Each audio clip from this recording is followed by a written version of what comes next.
How is everyone this morning? Fantastic. Great! Thank you.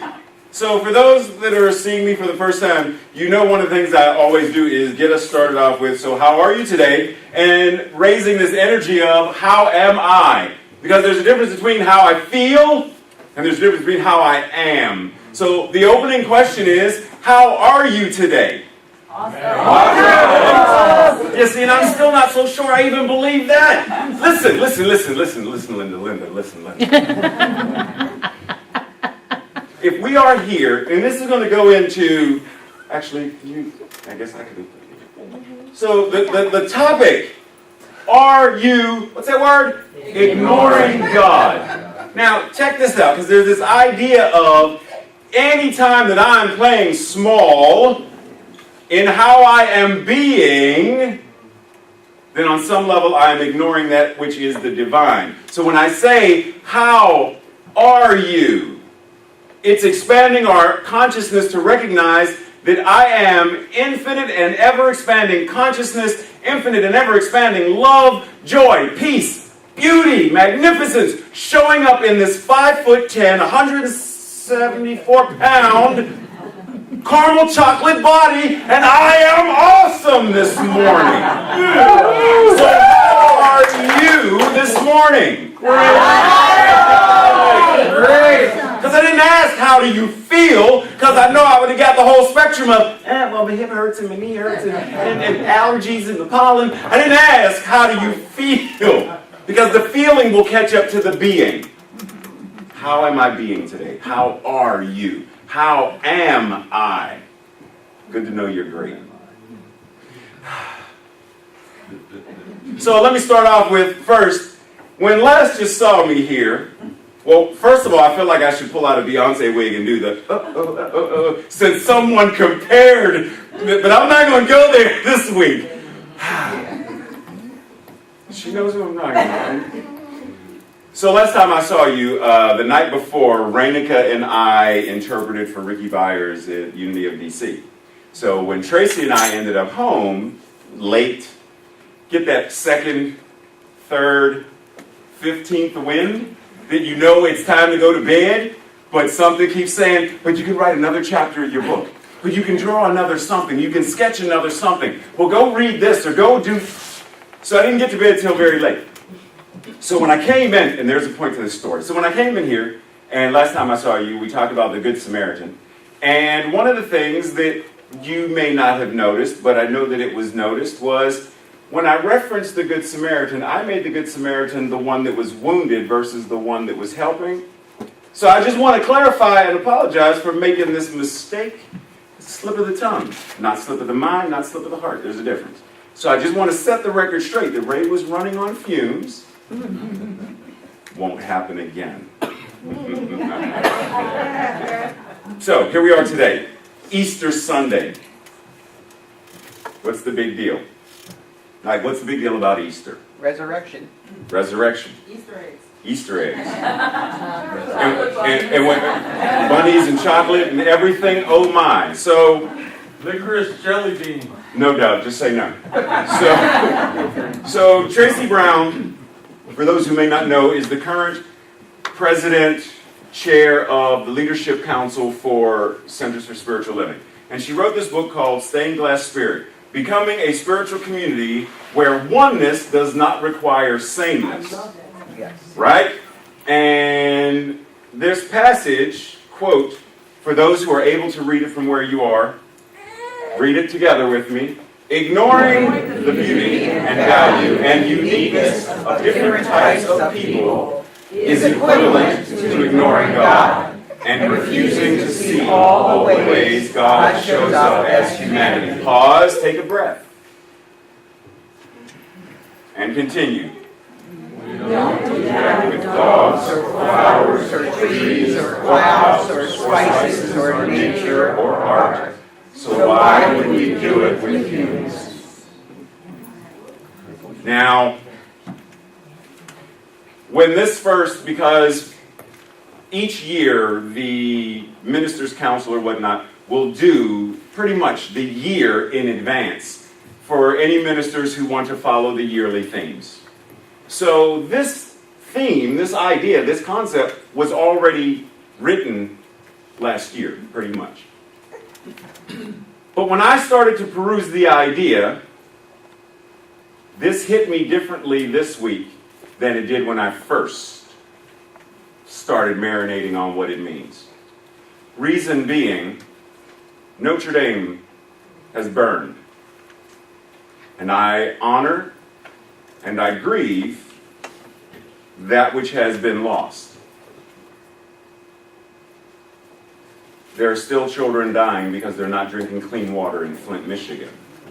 There are still Native women being kidnapped and murdered, missing. There are still young black girls in D.C. who have not been found. There are still children in schools who do not get lunch because their parents made 50 cents over whatever the cutoff rate is. There is still, until we understand to encompass the entirety, then on some level we are ignoring. And it's not simply just ignoring our neighbors. It's not simply ignoring the people we don't like. It's not simply ignoring that person who I don't get along with, or that person who, and that thing, and that, and that. Ultimately, if God is a circle whose circumference is nowhere, whose center is everywhere, then that means that which it is right here where I am. And if I look at another person and know that the center of God is right where they are as well, and I diss it and disrespect it, then that is blasphemy, because ultimately what I am doing is dissing and disrespecting that highest part of me, which is love, light, and joy. If I am not in acknowledgement of it in another, then I can't be really in acknowledgement of it in myself. Amen. So I can't walk around with this high and mighty of namaste. Namaste. That which is God in me, the divine in me, sees and acknowledges every weakness and every judgment and every self-righteous and self-indignative thing that I can possibly find in you, because I know it's in me. But I don't want to acknowledge that. Wait a minute. I got confused there for a second. Wait a minute. So the call is, are we ready to get serious about this? So, last Sunday, Palm Sunday, the triumphal entry, Jesus rides into Jerusalem. Jerusalem representing in metaphysics that state of absolute peace and security and groundedness. So we know that man named Yeshua, Jesus, having evolved, expanded into that what we call Christ consciousness, Buddha nature, arrived at this place of, I know that I know that I know.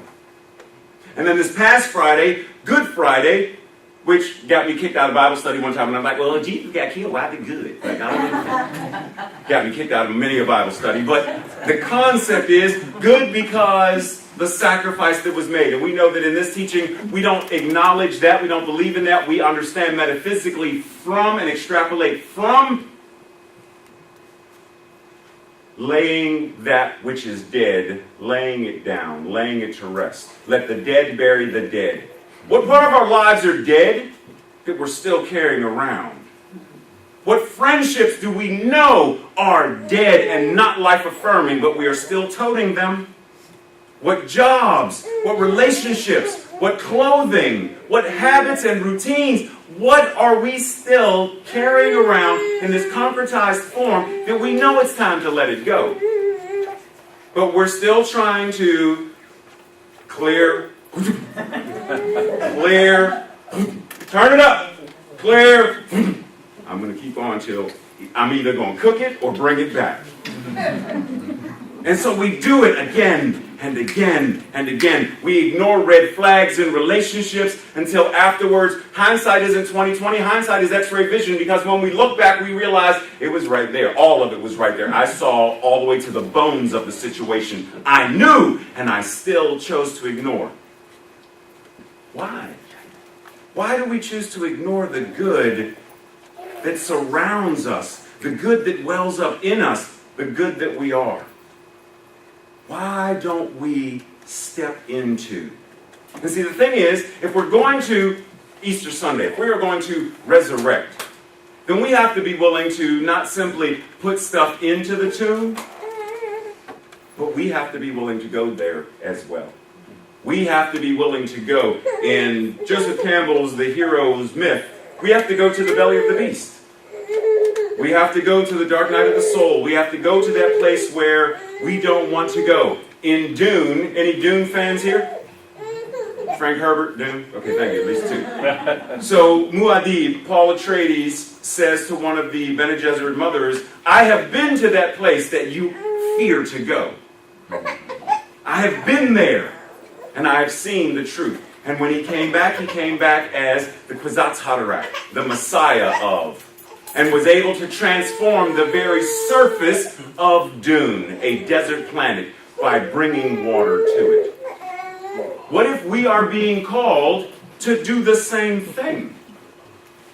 What if it is time for us to stop ignoring our divinity by separating it and making it, well, there's our humanity and then there's our divinity? Because see, the moment we do that, it is said that one cannot, now is referring to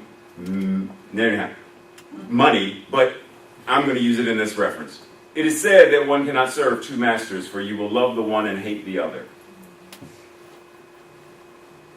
But if we are separating humanity and divinity, then we are serving two masters. Because the moment something goes wrong, we're in our humanity. We're in our ego. We're in our feelings. But we're at the center and we're praying and we're meditating in love and light and joy until Monday starts again. But if God is all there is, then these are not separate. There is no such thing as just yin, just yang. It's yin and yang. There is no front without a back. Like if I turn around, there is a back. You're not going to see another front. Right? You have to have both. You have to have an up and a down, coexisting together. So the humanity and the divinity are one. When are we going to step into and acknowledge from that place? When are we going to step in and acknowledge it from that place? What is it that we are afraid of knowing, afraid of seeing, afraid of becoming? So one of the things that I have recently been marinating with is this idea of what does it mean to be an insurgent? So if I ask you that word, what are you going to tell me that it means? Disruptor. Now, a lot of times it's used in reference to war. Specifically in our day and age, it's referencing a lot of things that are going on with terrorists. And I understand the concept because that's what they're doing. It's a form of rebellion. But I, like a couple other ministers I know, love to take words and go back to the root of the words and reclaim the power of the words. So first I want to play with, explore with resurrection, the etymology. A rising again from the dead. To rise again, to lift oneself, to be restored, to surge as in a fountain, a stream, to rise and to swell, to mount up, to ascend.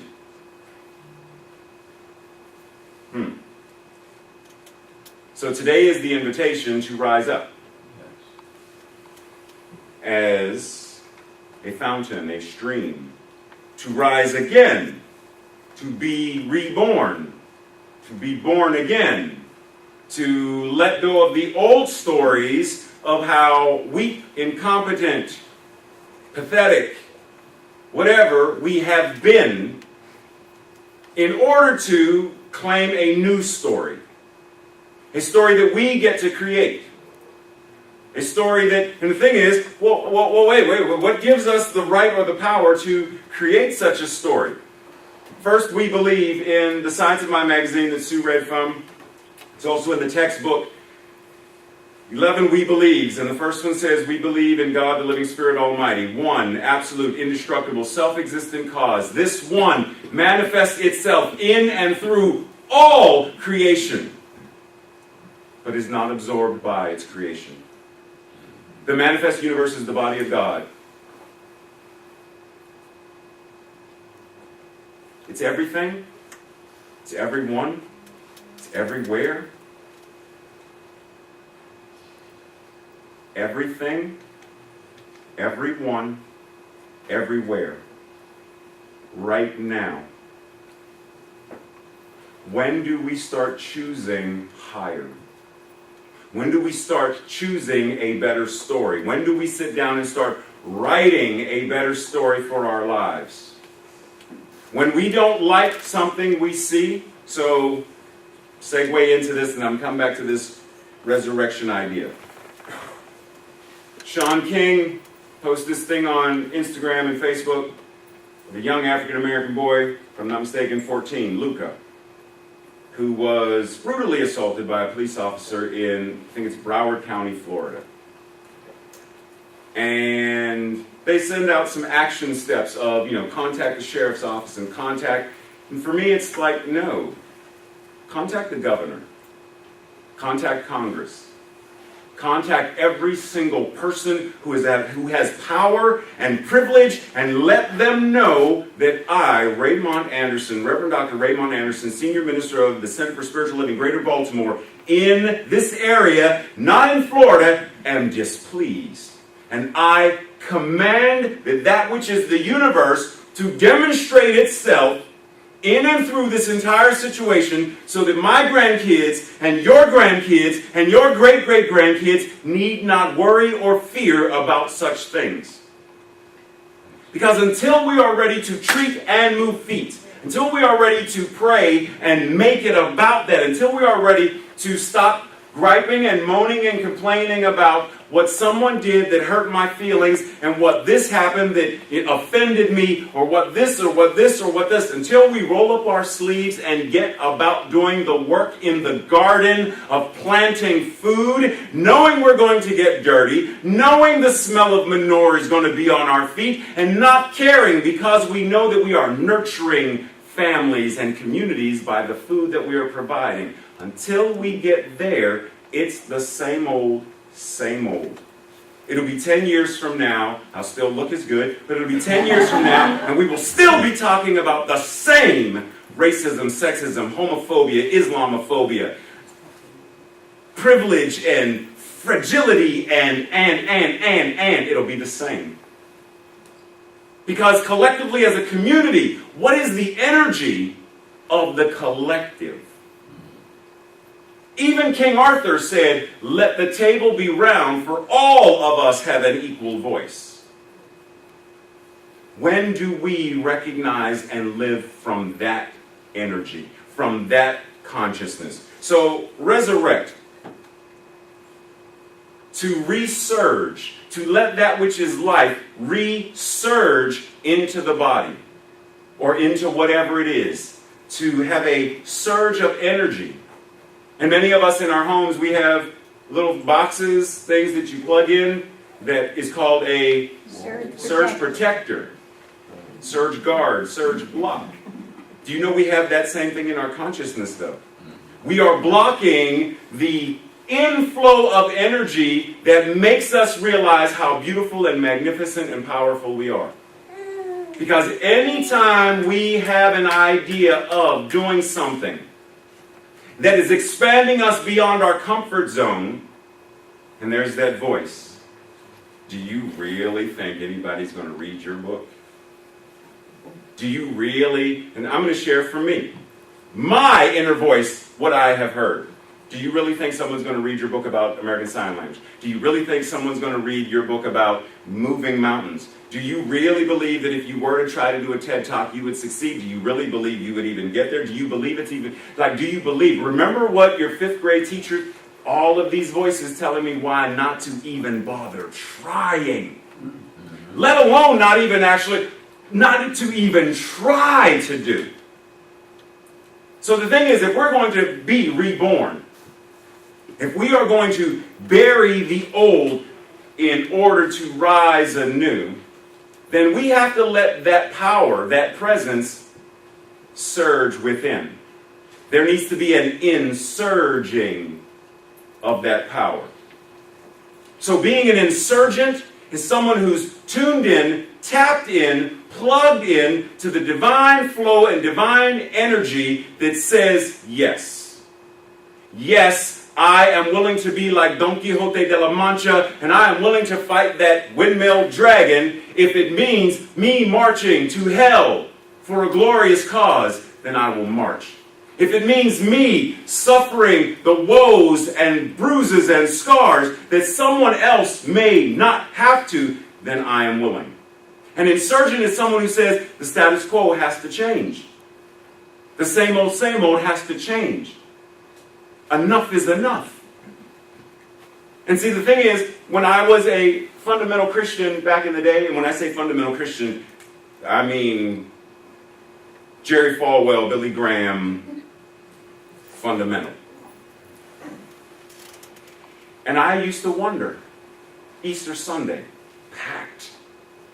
Not a pew, not a seat, not a nothing available or empty. Everybody wearing their Sunday hat and Sunday best and glittering shoes and rings and hallelujah, hallelujah. Oh, the church is shaking. But nothing's changing. They're stomping feet and playing music and Jesus, and nothing's changing. When do we understand that if we're going to say Jesus is the great example, or Buddha is the great example, or Martin Luther King is, or Gandhi is, or I don't care who is, whenever we say that that which is the blueprint by which I am going to formulate and mirror and move forward, when do I become about it?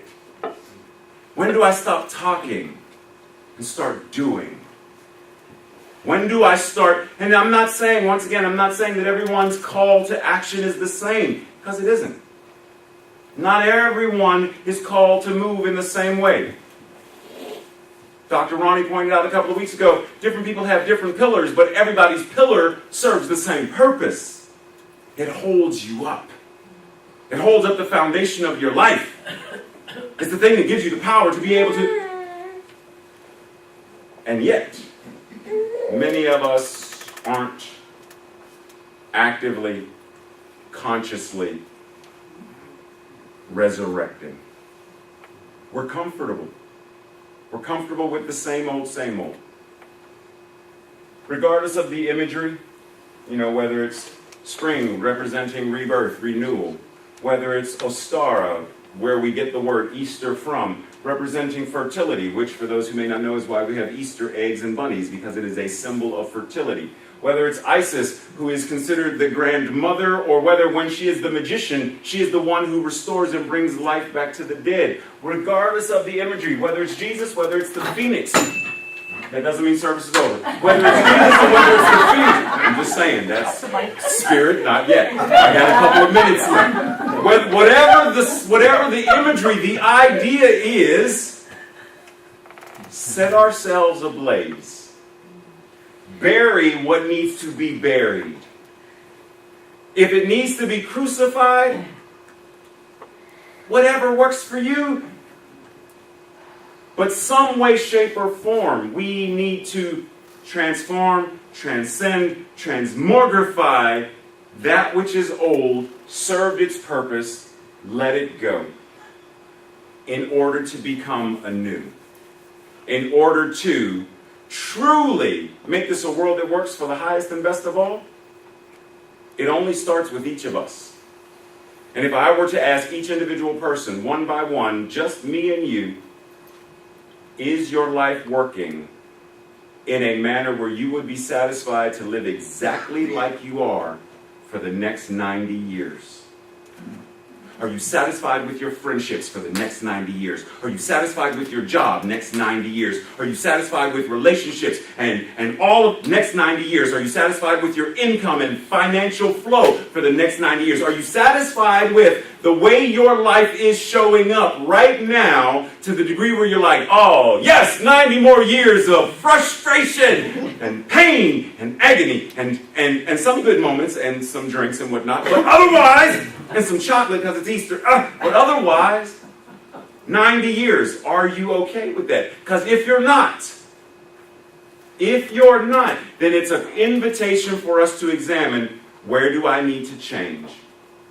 Where am I being invited to do whatever work needs to be done? And there's all kind of ways to do so. Prayer, meditation, spiritual practices, enough that you could do a spiritual practice every single day and not repeat the next spiritual practice probably for another 7 or 8 years minimum. There are more than enough spiritual practices. I've gotten to the point where one of my spiritual practices is going to see Marvel movies. Captain Marvel, Avengers. It's part of my spiritual practice because I watch the movie and I break it down metaphysically and I find what in that hero's journey is showing me. What is mine to do when I see Iron Man broken? What is mine to do when I see Spider-Man and Black Panther fade into nothingness? What is mine to do when Doctor Strange says, Tony, we're in the end game now. This had to happen this way.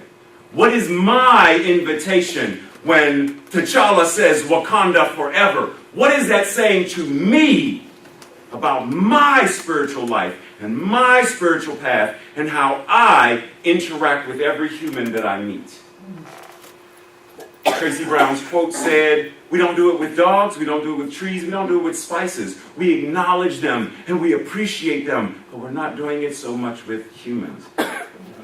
And part of that's because we don't do it for ourselves.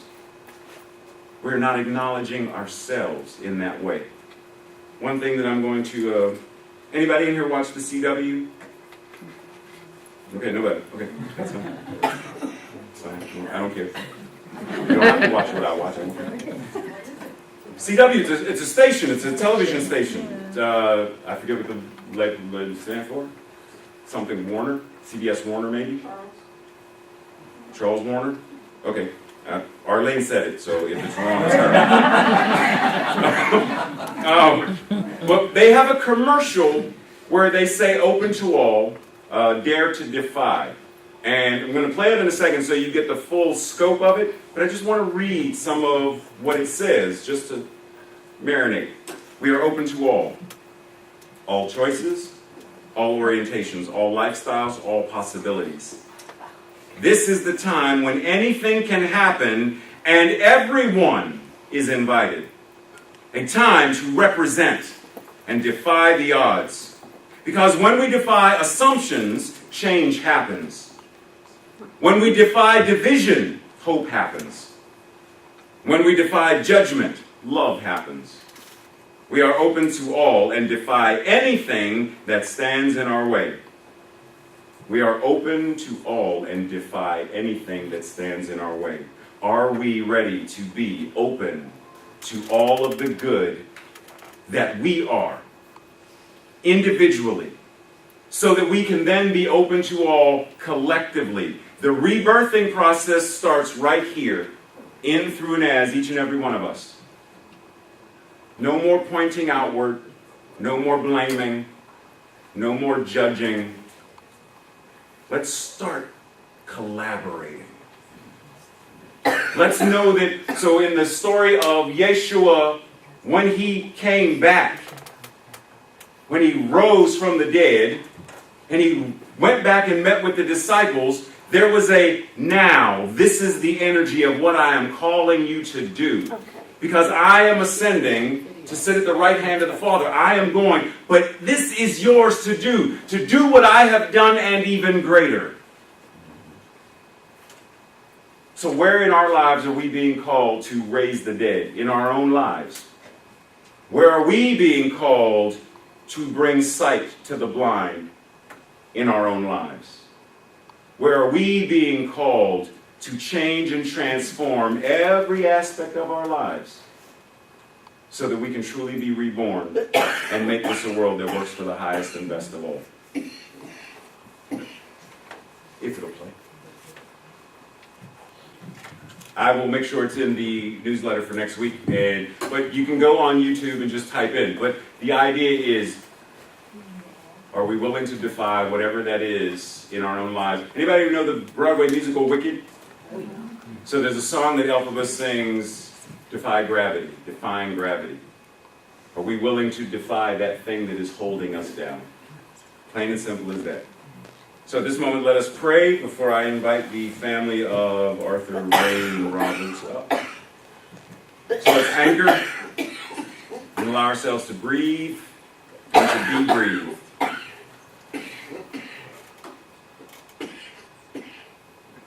Joining in the knowingness of truth. Knowing that that which God is all there is.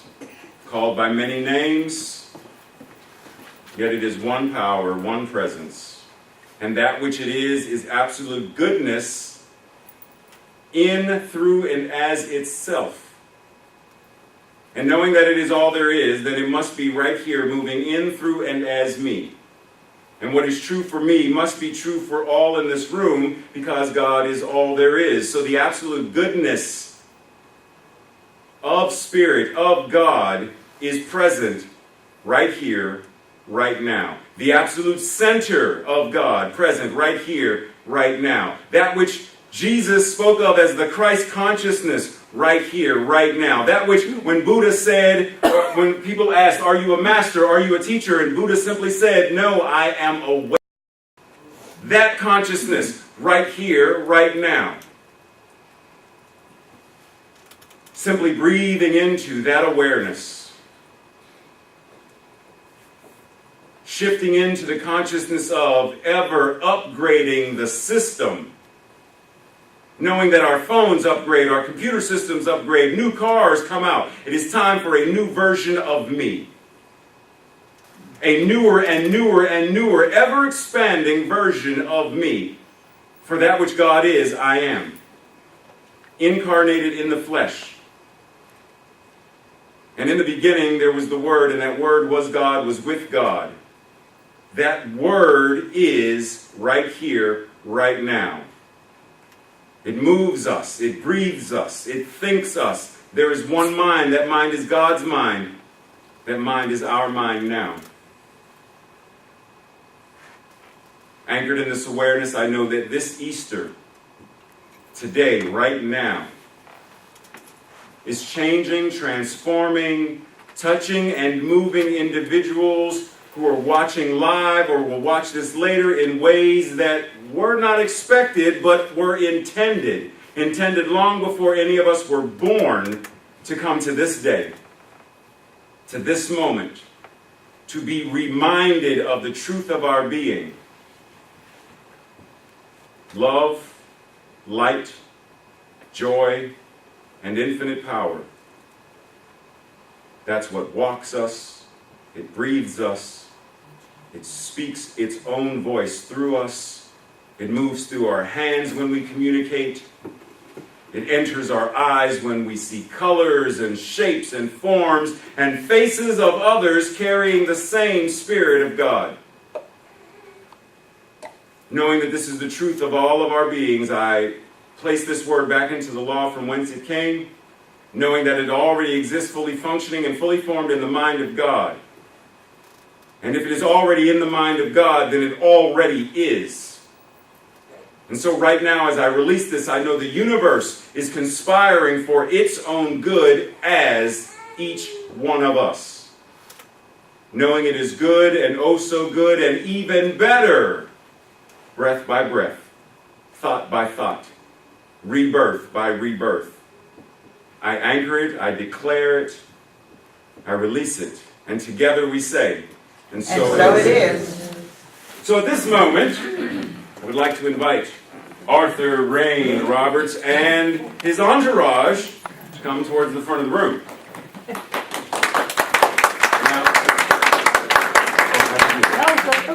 So for those who, this is going to be a first. This will be the first time we've done a child blessing as CSL Greater Baltimore. So the reason, turn around, face the people. This one right here holding Arthur, I've known Samantha for quite some time now, and I was actually one of her sign language teachers and have known her since like 2009 or so. Been 10 years-ish. Yeah. So she reached out and she asked, would it be possible for this community and I to bless, to anchor their child in this truth that we know? So I figured, I know this community. So why not collectively as a community ground this truth, seal this truth, affirm this truth that we know for ourselves. Now let's know it for them. So are you ready? So face them, because they don't. So what I would like for first, parents, raise your hand so they know who you are. Godparents, an extended family, just so you know who everybody is. And so what we know is God being all there is, then God, Spirit, absolute truth, has chosen to incarnate itself right here and right now in this form. He is carrying this name of Arthur Rain Roberts, but what we know is the truth of his being is absolute love, absolute light, absolute joy, power, and magnificence, to such a degree that the idea of harm can never befall him. In the same way that it cannot befall us. By walking in truth, anchored in this truth, anchored in love and joy, knowing that the parents have a divine responsibility, sort of like a marriage, they have agreed to serve as his role model, his example, guidance and nurturing, knowing that the godparents are people that the parents trust enough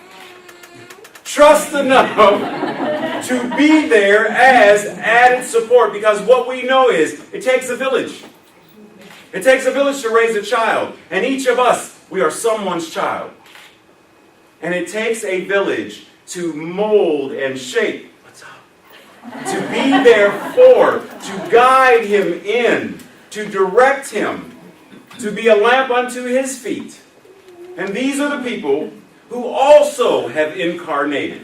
Spirit incarnated in, through, and as them. They are love made flesh, and amen to that too. They are love made flesh. They are the ones who are going to bring joy and laughter and an occasional, you know you ain't supposed to be doing that. They're going to bring all of these moments to this young man's life. And so as a community, we acknowledge. So if you are so willing, let us raise our hands and simply together know, Arthur Rain Roberts, you are divine, you are perfect, you are whole, and you are complete. We see you, we acknowledge you, we recognize you as a community called humanity. And we welcome you, and we greet you, and we nurture you, and we are here for you. In the same way that we know that you are here for us, because that which God is, you are. And so we surround you in this protective light and love and joy and power and magnificence, knowing that you are in great hands. Together we know this, we affirm it, we say amen, we say and so it is, and we love you.